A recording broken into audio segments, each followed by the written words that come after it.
Profile राज ने देखा matrimonial website पर। मॉडल, पेट लवर और फाइनेंशियल एडवाइजर भी, एकदम परफेक्ट प्रोफाइल। लेकिन जितना परफेक्ट ये लग रहा है, कहानी उतनी भी परफेक्ट नहीं थी।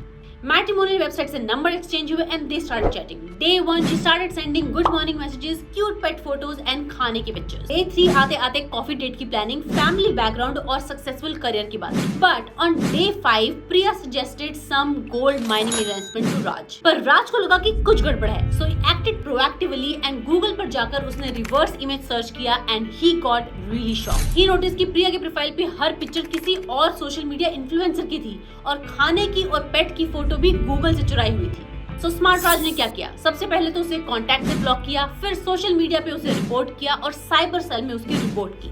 ऑनलाइन डेटिंग स्कैम किसी भी एज ग्रुप को टारगेट कर सकता है, खासकर उन लोगों को जो ऐसे डेटिंग या मैट्रिमोनियल साइट्स को यूज करने के लिए काफी कंफर्टेबल है। इसके लिए आपको ये समझना चाहिए कि ऐसे स्कैम्स की मॉडस ऑपरेंडी क्या है, ताकि आप ऐसे किसी स्कैम के टैक्टिक्स में ना फंसे। सबसे पहला कांटेक्ट होता है ऐसे ही social media platform, dating platform या फिर मैट्रिमोनियल वेबसाइट के थ्रू।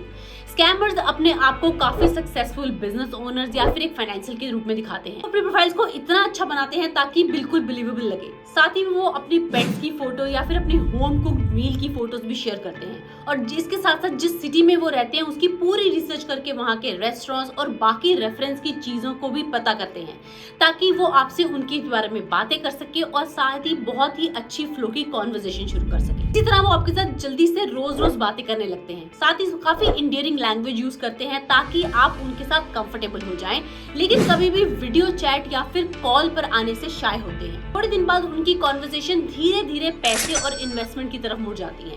वो ऐसा क्लेम करते हैं कि वो एक सक्सेसफुल ट्रेडर या फिर इन्वेस्टर खुद है या फिर उनके कोई रिलेटिव ऐसे सक्सेसफुल इन्वेस्टर या ट्रेडर है। साथ ही वो अपनी एक्स्ट्रावेगेंट स्पेंड्स के बारे में आपको काफी बताते हैं और उसी के साथ साथ वो आपकी सैलरी या फिर आपकी फाइनेंशियल प्रॉब्लम्स के बारे में भी आपसे पूछते हैं। और जैसे जैसे ट्रस्ट बिल्ड होता है वो आपको ट्रेडिंग में इंट्रोड्यूस करने की बात करते हैं और यही से स्कैम का दूसरा फेज शुरू होता है। ये स्कैम्स अक्सर डिजिटल एसेट्स या फिर फॉरेक्स ट्रेडिंग पर ही कॉन्सेंट्रेटेड होते हैं। स्कैमर्स आपसे ये कह सकते हैं कि आप वर्चुअल करेंसी में इन्वेस्ट कर लें या फिर उन्हीं के फ्रॉडलेंट ट्रेडिंग इन्वेस्टमेंट वाले प्लेटफॉर्म पर इन्वेस्ट करें। फॉरेक्स ट्रेडिंग में विक्टिम को ट्रेडिंग सॉफ्टवेयर डाउनलोड करने के लिए कहा जाता है या फिर ऐसी ऐप जो कि उन्हीं की मैनिपुलेटेड होती हैं, जिससे कि विनिंग ट्रेड्स दिखाए जाएं और विक्टिम को पैसा करने के लिए पुश किया जाए और फिर छोटी छोटी इन्वेस्टमेंट करने के लिए एनकरेज किया जाता है। प्रोसेस उन्हें सक्सेसफुल विड्रॉल्स भी दिखाते हैं ताकि वो धीरे धीरे ट्रस्ट बिल्ड कर सके और एक बड़े अमाउंट तक उन्हें इन्वेस्टमेंट करने के लिए ले जा सके। फिर में विक्टिम को ऐसी अपॉर्चुनिटीज दी जाती हैं जो बड़ी इन्वेस्टमेंट मांगती हैं और कभी कभार तो कपल की भी स्पेशल ऑफर दी जाती है।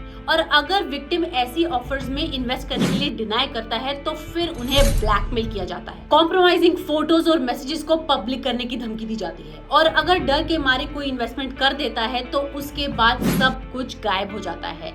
फ्रॉडलेंट ट्रेडिंग वेबसाइट या app, customer service representative, broker, सब कुछ रातों रात गायब। तो फ्रॉडलेंट स्कीम से पैसा रिकवर करना इज ऑलमोस्ट इम्पॉसिबल। तो सोचिए अगर राज ने भी ये फ्रॉड को नहीं समझा होता तो क्या होता। बातों में आकर वो पैसे इन्वेस्ट कर देता, अपने बैंक की डिटेल्स और क्रेडिट कार्ड की डिटेल्स शेयर कर देता। हो सकता है उसकी आइडेंटिटी थेफ्ट भी हो जाता और उसकी सारी सेविंग्स भी खत्म हो जाती और स्कैमर जो शायद एक लड़की थी भी नहीं, उसकी फैमिली को भी टारगेट कर सकती थी। राज ने समझदारी दिखाई और रेड फ्लैग्स को जल्दी ही आइडेंटिफाई कर लिया। स्वीट स्वीट बातें, फूड की पिक्चर्स, पेट्स की पिक्चर्स और टू मच ऑफ लाइफ के अपडेट्स और फिर एकदम से इन्वेस्टमेंट्स और पैसों की बातें शुरू हो जाना। सो अगर आप भी सिमिलर सिचुएशन में आते हैं जैसे कि राज, तो कुछ टिप्स को याद रखिए जिससे कि आप ऐसे तरह के मैट्रिमोनियल या डेटिंग स्कैम में ना फंसे। शुरू में ही इन्वेस्टमेंट की बातें आ जाना, that means an immediate red flag. Perfect profile, that means you need to double check it. आपकी पर्सनल या फाइनेंशियल इंफॉर्मेशन के बारे में पूछना और काफी जल्दी आपसे पैसों की भी डिमांड करने लगना, that means you need to block that profile and report immediately. Always stick to the point के मैट्रिमोनियल और डेटिंग एप्स पे आप रिलेशनशिप के लिए पार्टनर ढूंढ रहे हैं, कोई इन्वेस्टमेंट एडवाइजर नहीं। राज की तरह स्मार्ट बनो, ना कि द नेक्स्ट विक्टिम। और इस वीडियो को अपने फ्रेंड्स और फैमिली के साथ भी जरूर शेयर करो, क्योंकि हो सकता है कि आपका कोई अगला ही नेक्स्ट टारगेट हो। आपके साथ भी ऐसा कोई इंसिडेंट ऑलरेडी हो चुका है या आपके आसपास में ऐसा कोई इंसिडेंट आपने एक्सपीरियंस किया है तो वो भी मेरे साथ कमेंट में जरूर शेयर करिए, ताकि हम बाकी लोगों को भी ऐसे स्कैम की स्टोरीज बताकर अवेयर कर सकें। हम लाखों लोगों को इन स्कैम की स्टोरीज बताकर अवेयर कर चुके हैं और अब हम करोड़ों लोगों तक ये स्कैम के मैसेजेस पहुंचाना चाहते हैं। तो आप भी हमारा इस फाइट अगेंस्ट फ्रॉड में जरूर साथ दीजिए।